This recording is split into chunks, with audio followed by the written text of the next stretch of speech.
Boa noite a todos. Boa noite.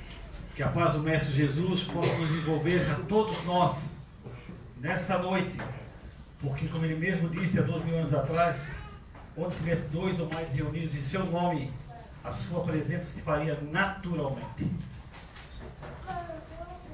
Primeiro de tudo, gostaria de agradecer à casa pela oportunidade de estarmos aqui mais uma vez.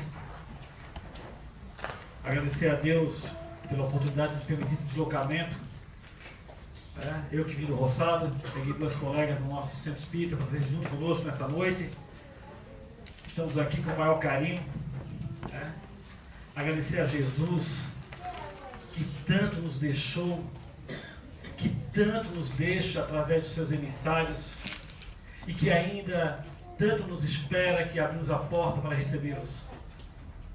Nós que ainda estamos tão carentes da presença de Jesus na nossa vida, já somos baseados muito no nosso comportamento, no nosso dia a dia. Agradecer a todos os encarnados que aqui estão.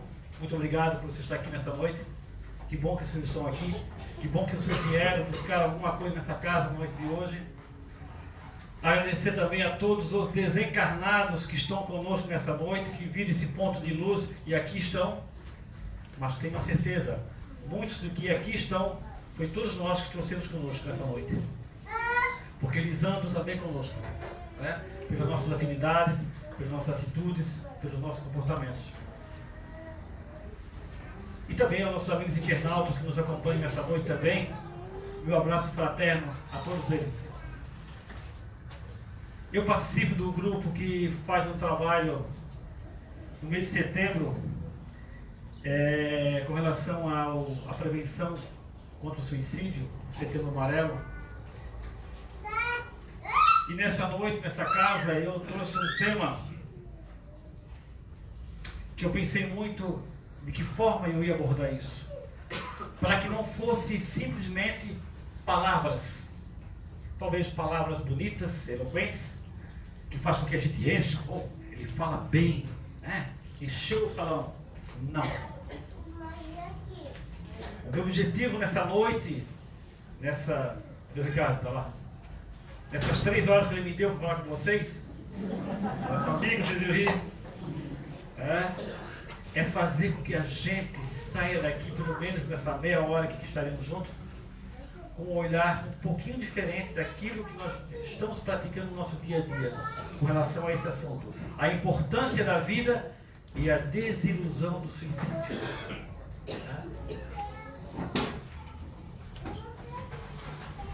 Em 1994,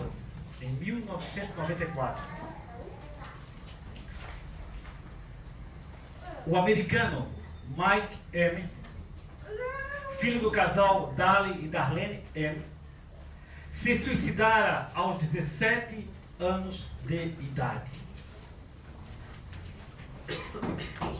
Mike era conhecido como um jovem aparentemente tranquilo, um jovem caridoso, um jovem bondoso, um jovem que tinha uma participação na sociedade, no meio social que ele vivia bacana, namorava, passeava, um jovem, como disse, aparentemente tranquilo. Mas Mike também tinha uma coisa muito interessante. Ele tinha um conhecimento muito grande de mecânica de automóveis, já uma idade tão tenra.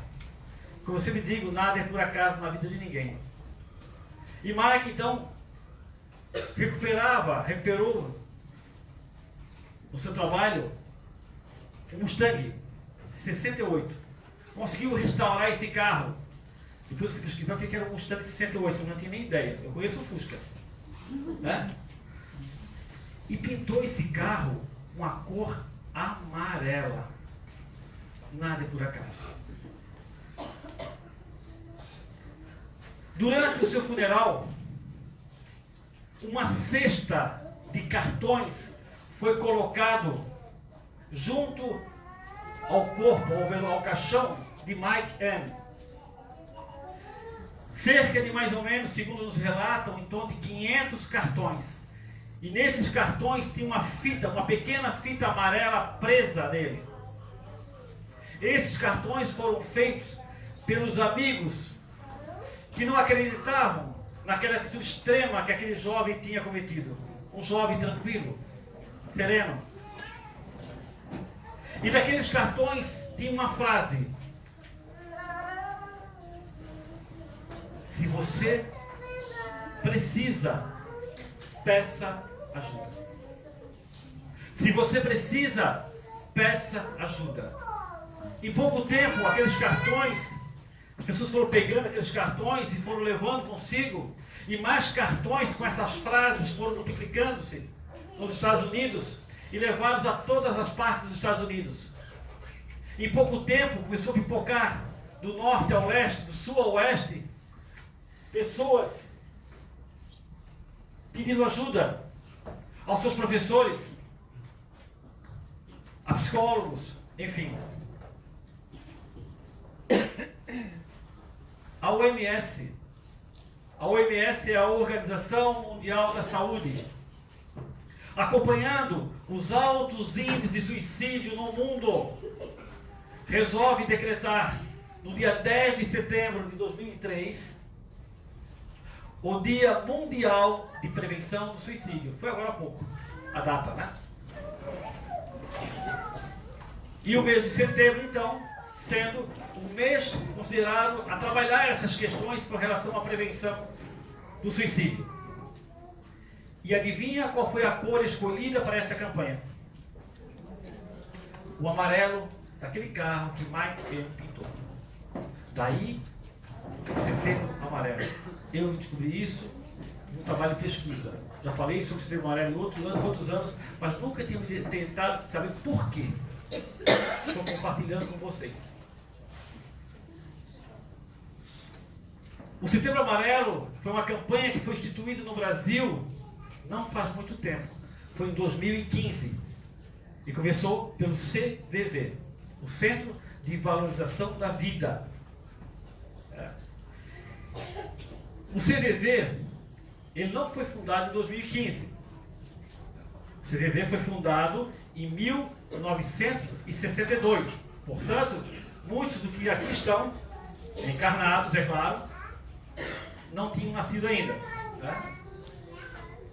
E o CVV naquela época já tinha um trabalho de apoio emocional e apoio também à prevenção de suicídio. Não da forma que é hoje, mas já tinha.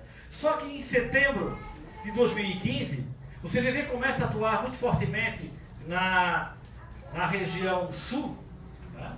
Através do telefone 141, para se aproximar mais as pessoas dessa ajuda, porque antes era presencial. Muito bem. Semana passada, alguém me perguntou, alguém muito próximo me perguntou, se era verdade, porque a gente está envolvido no trabalho fraterno na nossa casa, está envolvido em trabalho voluntário nos hospitais, está envolvido com o CVV também, se era verdade que realmente existia esse alto índice de suicídio no mundo e no Brasil. Porque a pessoa me alegava que não via isso no jornal, não via isso na televisão, não via isso no Instagram, no Facebook, aonde mais, né? Não via. Era verdade ou era uma forma de marketing para divulgar tais campanhas? Só na semana passada eu tive a ciência de 3 extermínios. 3. E uma tentativa, que eu conversei com a menina, tinha 16 anos, ela estava internada no HU por uma tentativa de autoextermínio. Então isso não é brincadeira, isso é sério. Muito sério. A cada 40 segundos, a Organização Mundial da Saúde nos diz que uma pessoa comete o autoextermínio a cada 40 segundos no mundo. Isso significa que ao terminar esse trabalho no ano de hoje, que começou às 8, vai terminar às 9, 9 e pouquinho, né? Mais de 60 pessoas no mundo deixarão de existir porque tiraram a sua própria vida. Isso é alarmante. Mais alarmante ainda é a mesma organização que nos diz que a cada 3 segundos uma pessoa no mundo tenta o autoextermínio. 3 segundos. O suicídio é a maior causa de morte, o suicídio é a terceira causa de morte entre jovens de 15 a 29 anos, segundo a Organização Mundial de Saúde. Essa mesma organização está nos dizendo que muito em breve os nossos jovens terão como causa de morte o suicídio. Nós temos que ficar mais atentos com os nossos jovens.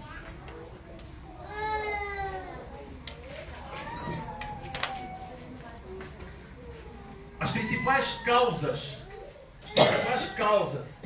de tentativa de suicídio, não na ordem que eu vou mencionar, é claro, mas as principais são dificuldade financeira, alcoolismo, estresse, depressão, idade. Nós temos casos alarmantes de autoextermínio na idade de 75 anos para cima. Nós não vamos entrar em detalhes, porque o tempo nos permite. O Ricardo só me deu 30 minutos. Eu vou ligar para ele. Desemprego, né? Bullying, perdas de entes queridos e término de relacionamento. Comentários que nós devemos ficar atentos, principalmente no nosso meio familiar. Devemos primeiro cuidar dos nossos, para poder ajudar depois os outros. É assim que funciona, é uma onda, uma cadeia. Né? Que tipo de comentário? Comentários que as pessoas, aquela que fala, fala repetidamente. Como por exemplo, eu gostaria de sumir. Será que a gente não ouviu isso? Nosso meio familiar, um filho, um sobrinho. Quando essa pessoa começa a falar repetidamente, um sinal de alerta tem que nos tocar. Eu queria nunca mais acordar. Você não ouviu isso? Eu quero deixar você em paz. Eu vou deixar você em paz. É inútil tentar me mudar. Eu só quero me matar. Frases desse tipo, a gente tem que ficar atento. Por quê? Não quer dizer que essa pessoa que fala repetidamente vai cometer o autoextermínio ou a tentativa. Isso não quer dizer isso. Mas quer dizer o quê? Quer dizer que essa pessoa está passando por algum problema, alguma dificuldade. Isso é tranquilo.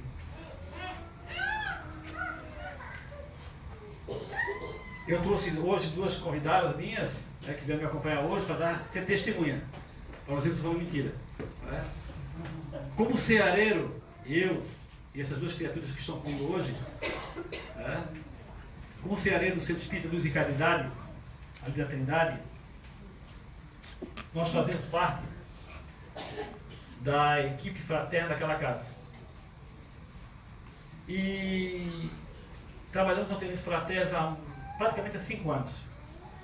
Aprendi muito com uma que está me acompanhando hoje, comecei junto com ela, né? E hoje continuamos nosso trabalho também. Né? E nesse tempo que lá estamos, que nós lá estamos, a gente recebe com muito carinho a todos que nos procuram, com as mais diversas dores, sofrimentos que possamos imaginar. Mas muitos daqueles que lá chegam realmente com ideias de autoextermínio. Ideias. Ao ponto de eu já num atendimento, a pessoa bater na mesa e dizer: se você não me convencer, eu estou saindo daqui e vou me suicidar. Mas muitos também que lá chegam nos confessam que já tentaram pelo menos uma vez contra a si mesmo. E a depressão, esse mal do século, a depressão é uma das causas mais frequentes que levam a essa atitude extrema dessas criaturas. Depressão não é frescura. Depressão não é preguiça. Depressão, segundo a OMS, é uma doença psiquiátrica crônica,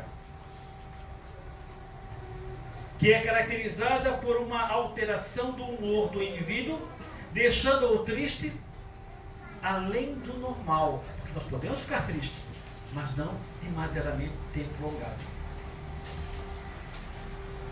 Sem energia, sem vontade para nada, com baixo autoestima e com dificuldades de lidar com a nossa vida pessoal, a nossa vida profissional e a nossa vida social. Mas, com todo esse tempo nessa atividade no CELC, no Centro Espírita Luz e Caridade, que lá estou há mais ou menos 5 anos, a gente tem a falsa sensação, e quando eu digo a gente, eu estou falando de mim, mas projetando também em vocês. A gente tem a falsa sensação de que essas coisas de suicídio, autoextermínio, tentativa de suicídio, depressão, está muito longe da gente, do nosso meio. Está lá no vizinho, está lá do outro lado da rua, lá do outro lado, mas perto da gente, conosco, não. É a sensação que eu tinha até então. Há 2 anos atrás eu recebi uma mensagem através de um aplicativo de mensagem de uma das minhas filhas, a minha filha do meio, né? E ela me mandou uma mensagem dizendo exatamente o seguinte, do jeitinho que eu vou colocar para vocês: preciso conversar contigo. Essa era a mensagem. Como a minha filha não mora aqui em Florianópolis, a minha filha mora próximo de Joinville, uma mensagem tranquila. Eu voltei para ela: assim que eu for a Joinville a trabalho, naquela região a trabalho, a gente pode ter a oportunidade de conversarmos. Eu imaginei que ela queria algum conselho com relação a, sei lá, uma troca de carro, investimento pessoal, sempre pergunta alguma coisa sobre isso, imóvel, ou sei lá o que. Eu brinquei com ela menos com troca de marido, que isso é uma decisão dela, não pergunta nada para mim. Isso deixa com ela.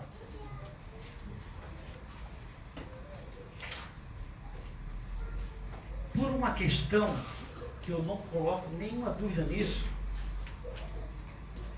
eu acho que é um dos amigos espirituais, tanto meu como dela, naquela mesma semana que eu recebi a mensagem, surgiu a oportunidade de nós irmos até Joinville e região. Surgiu. E aí eu já ia aproveitar a oportunidade para conversar um pouco com ela.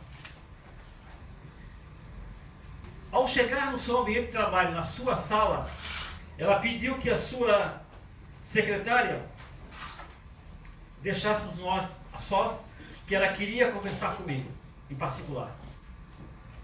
Eu olhei uma criatura, eu gosto de chamar de criatura, que é a maior das boas intenções, o maior carinho. É a forma mais carinhosa que eu acho chamar um ser humano, além de irmão. Eu olhei aquela criatura, minha filha, sentada na sua mesa, com uma dor profunda na alma, uma dor que eu nunca tinha visto. Com os cabelos longos que ela tem, que parecia uma vassoura seca, sem brilho. Uma fisionomia abatida. Ela havia me confessado então que já há muito tempo, um mês, 2 meses, já havia perdido o apetite, quase não se alimentava. Ao ponto de eu encontrá-la naquele dia pesando 39 quilos. Meu Deus. 39 quilos. Fazia uns 3 ou 4 meses que eu não ia naquela região, a gente falava muito via WhatsApp, aquela coisa toda. Tá tudo bem? Tá tudo bem. Mas o que mais me chocou foi as ideias dela. As ideias dela. Né? As ideias que ela tinha. Aquela menina com a sua, que tinha uma vaidade incrível, naquele momento me parecera totalmente, aquela vaidade totalmente devastada. A sua autoestima estava completamente devastada. E o pior daquilo tudo que eu observava nela era, como eu disse, as ideias de autoextermínio que ela tinha. Algo que jamais poderia passar na minha cabeça. Ao ponto dela sacar da sua gaveta a sua agenda pessoal. E nessa agenda pessoal ela fez questão de me mostrar onde estava o número das contas, a senha do banco, detalhes da vida dela que deveriam ser resolvidos caso ela não estivesse ali mais fisicamente. E o que mais a incomodava,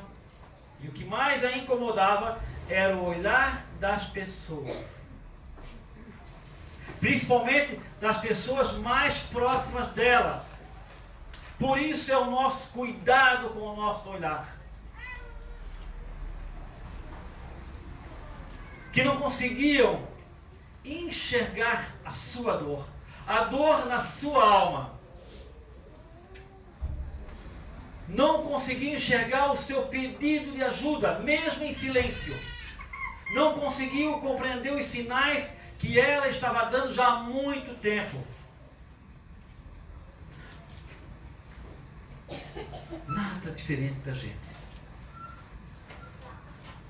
Muitos ainda cometiam, aqueles próximos dela, cometiam a insensatez. A insensatez, direta ou indireta, de dizer que aquilo que ela estava sentindo era frescura, preguiça. Aquilo era ingratidão.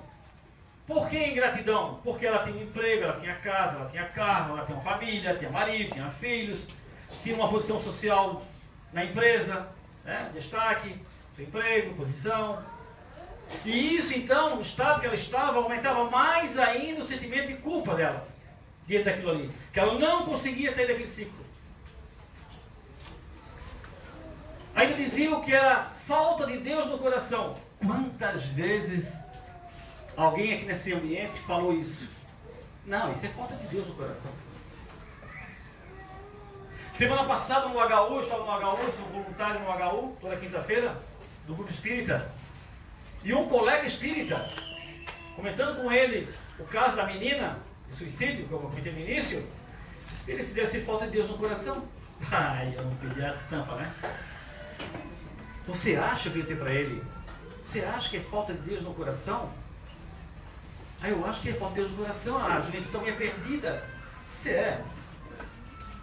Até pouco tempo agora atrás, padre Fábio Melo, padre Marcelo Rossi, veio a público dizer que estava passando por um quadro depressivo incrível, terrível.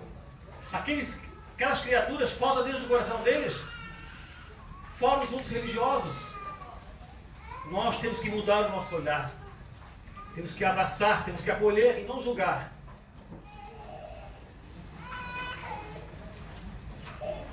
E ainda mais, para ela melhorar, alguns ainda têm a insensatez de dizer, e nós falamos isso em alguns momentos, ela precisa de um tanque cheio de roupa,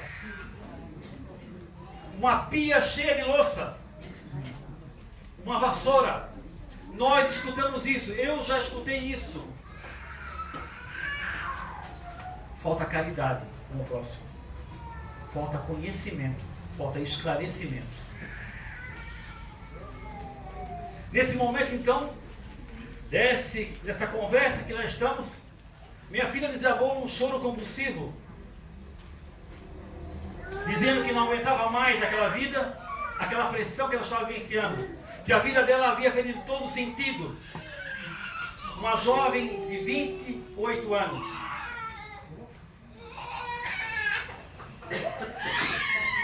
Tudo aquilo que nós estávamos conversando caiu para mim, acostumado a vivenciar isso, como uma bomba no meu colo. Eu particularmente fiquei por um breve momento completamente atônito e perplexo daquilo tudo que eu estava escutando. Por quê? Porque eu já tinha escutado a mesma frase, as mesmas colocações várias e várias vezes nos meus atendimentos fraternos na nossa casa. Mas eu nunca tinha escutado de uma das pessoas que eu mais amo nesse mundo. Uma fração de segundo, não sei quanto tempo levou aquilo, né?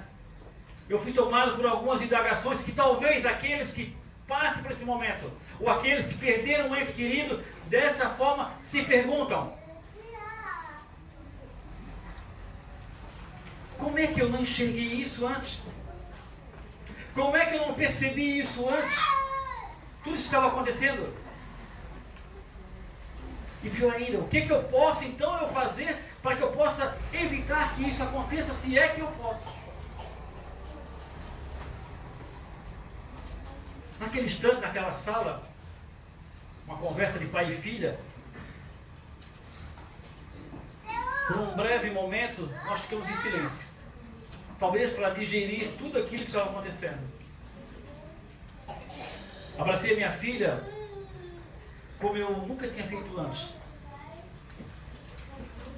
Abracei a minha filha não com o olhar de quem está julgando, ou quem está tentando pensar alguma coisa. Não. Abracei minha filha com um olhar de acolhimento. Um abraço de alguém que deseja realmente proteger um dos seus bens mais preciosos. Um filho ou uma filha. Naquele momento. Em seguida eu perguntei a ela, naquele momento tão difícil, que eu e ela estavam vivenciando. Não era só mais ela agora.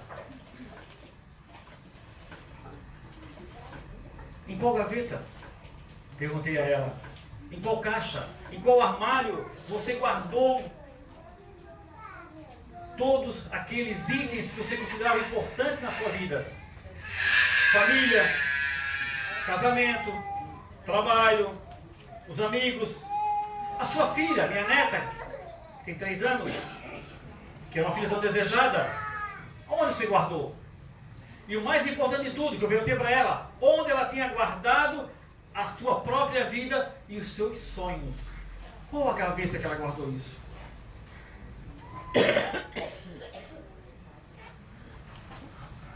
Nesse momento, eu disse a ela, você realmente não deseja morrer. E não deseja mesmo. Porque quem comete o autoextermínio não deseja morrer.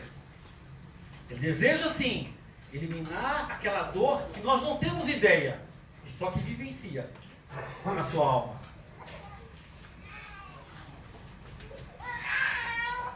E ao morrer, perguntei a ela, você acha que vai conseguir isso? Foi bem assim. E ao morrer, você acha que vai conseguir isso? Naquele momento, converso sempre isso com os amigos, a gente deve ter sido intuído, com certeza. Eu lembrei só de uma passagem de Jesus, naquele momento. Dizia o seguinte, na casa do Pai tem várias moradas. Perguntei a ela, em qual morada você acha que você vai ser acolhida quando, se você porventura cometer esse desatino com você mesma? Minha filha é católica, ela acredita que a vida não termina no túmulo. Na concepção dela, do jeito dela, mas ela entende que a vida prossegue. E eu perguntei, em qual casa? Acredito que algo naquele momento realmente tocou seu coração. A doutrina espírita, ditada pelos espíritos superiores, pelos gênios tutelares da humanidade, nos esclarece que a morte, se é que podemos chamar de morte, né? A morte do corpo físico, é só uma passagem entre o plano físico e o plano espiritual. Então a doutrina nos diz que tudo que nós temos, vícios, virtudes, alegria, dores, tudo que está na nossa consciência vai conosco. A matéria, por sinal, carro, joia, terreno, seja o que for, fica. Porque ela nos esclarece que a gente chega de mãos vazias, nus nesse mundo, e parte com a caridade dos nossos irmãos, que nos coloca pelo menos uma roupa e nós voltamos de mãos vazias da mesma forma. Então, sendo assim, o suicídio realmente é uma desilusão, eu diria até uma ilusão. Porque quem pensa, quem pratica esse ato, por falta de esclarecimento, ele vai sofrer muito mais, porque vai se dar conta de estar sozinho do outro lado, em lugares difíceis, pela sua própria vibração. Depressão, como eu disse, não é frescura, como muitos pensam e dizem. É uma doença crônica, que precisa de ajuda médica imediata, para ontem. Precisa de tratamento psicológico, psiquiatra, precisa muitas vezes de medicação, para poder buscar o equilíbrio do organismo, precisa de hábitos saudáveis, de atividades físicas, precisa também, podemos também colaborar, a casa espírita também pode colaborar, né, como tratamento complementar, porque tem gente que entra na depressão, nessas situações, e abandona o tratamento. Não, é complementar. Nós oferecemos grupos de estudos, temos atendimento fraterno, tratamento desobsessivo, passe, água fluidificada, irradiação, e por aí vai. Também podemos divulgar o trabalho do CVV, que hoje atua em todo o Brasil através do 188. A qualquer hora do dia, se você está angustiado, se você precisa falar com alguém, pode passar a mão no telefone e ligar para 188. Lá do outro lado, tem pessoas altamente capacitadas para conversar com você. Não tenha medo, não tenha vergonha de pedir ajuda. A qualquer hora do dia. Mas acima de tudo, essas criaturas precisam de amor e respeito. Amor e respeito. Duas palavrinhas, dois sentimentos que estão em muita falta na sociedade de hoje. Amor e respeito. Que nós possamos ter sempre um olhar atento a todos que nos cercam, a todos que nos procuram. Um olhar atento para a família, um olhar atento no trabalho, um olhar atento para aquele que está na casa espírita. Um olhar atento. Que possamos ter a coragem, se nós sofremos de algum tipo de sentimento que necessita de ajuda, tenhamos a coragem de pedir ajuda. Não vamos deixar o copo encher, porque depois que ele transborda, não é mais possível, fica difícil. Que possamos ter o discernimento de sair dessa porta e entender que depressão é uma doença e de não julgar aquele que sofre na sua dor. Entendendo dessa forma que todos nós estamos nessa grande escola que é o planeta Terra. Nessa escola de aprendizado, onde aquele que sofre hoje poderá ser premiado com felicidade amanhã. E aquele que hoje julga poderá estar no lugar dele amanhã. E quando a gente está na dor, de que jeito esse negócio vai ser tratado? É só pensar. E aí nós mudamos a nossa forma de pensar, nosso comportamento. A minha filha teve a coragem de pedir ajuda. Ela teve coragem de gritar, de chorar, ela fez de tudo que era possível naquela sala. Tá? Tudo. E eu tive a oportunidade, realmente, por uma intervenção divina, não sei porquê, de acolhê-la naquela semana, naquele dia. Talvez eu consegui evitar que o pior pudesse acontecer naquela semana. Hoje é um trabalho dia a dia. Né? Hoje, a minha filha, graças a Deus, não está mais pesando os 39 quilos. Parecia uma vara. Incrível. Já está um pouquinho mais gordinha, como eu digo para ela. Já está nos 48 quilos. Hoje, ela continua indo no psicólogo. Continua tomando seus remédios necessários para o seu reequilíbrio. Procurou uma endócrina, procurou uma nutricionista. Ela se enxergou que estava doente e pediu ajuda e entendeu esse processo. 60% das pessoas que fazem o autoextermínio não pedem ajuda. 60%. Melhorou sua autoestima. E buscou onde? Buscou na doutrina espírita. Nessa mensagem que Jesus nos mandou há 160 anos, nos esclarecendo essa vida eterna. Buscou conhecimento, buscou explicações, buscou orientações para entender da onde que ela veio, por que ela está aqui, por que desse sofrimento que a envolve. E o melhor ainda, para onde ela vai depois dessa jornada. Me perdoe as outras doutrinas, as outras religiões, mas eu, particularmente, vejo na doutrina espírita como uma religião que realmente nos explica a nossa condição humana, por que estamos aqui, de onde viemos e para onde vamos. Ela explica com muita clareza. Tem hoje consciência da sua doença, principalmente isso, consciência da sua doença. E busca onde? Busca o conhecimento que ela está adquirindo nessa doutrina maravilhosa e na sua fé. Que a vida continua após o túmulo. Superar um dia de cada vez. Ainda tem os seus altos e baixos. Mês passado deu mais um susto.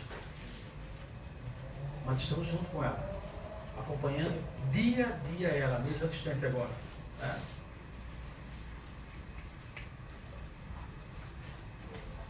Meus irmãos, respeitando o horário da casa, que nós possamos ter a coragem, o olhar, que eu fiz convite no início, e sair para aquela porta e observar mais as pessoas que estão à nossa volta. As pessoas que estão à nossa volta. Para nós termos a surpresa de dizer, meu Deus, eu não esperava que ele fizesse isso. Mas o meu olhar também não estava mais para ele. Nós estamos numa correria louca, através da matéria, todos os dias. E estamos esquecendo de olhar a coisa mais importante que existe na nossa vida. O outro. O outro mais próximo, sim, mas todos aqueles que nos cercam. Jesus, quando esteve aqui, ele disse Quero que vocês tenham vida em abundância. E para isso é necessário que a gente se ajude. O mundo não é individual, o mundo é coletivo. E uns precisam estar unidos uns aos outros para que fortaleçam nessa fé juntos. Possam chegar realmente a um mundo melhor. Para que quando chegarmos na casa do Pai, e nós vamos chegar, nós possamos compartilhar de uma forma caridosa e harmoniosa com todos o mesmo lugar. Não da forma egoísta que muitas vezes nos comportamos no nosso dia a dia. Que possamos ter a atenção, como a OMS diz, 90% das pessoas, se fosse tido um olhar caridoso com elas, não teriam cometido o autoextermínio. Vamos nos olharmos uns para os outros, com mais atenção, com mais carinho, com mais amor. Que essa saúde, muita paz, uma semana iluminada a todos.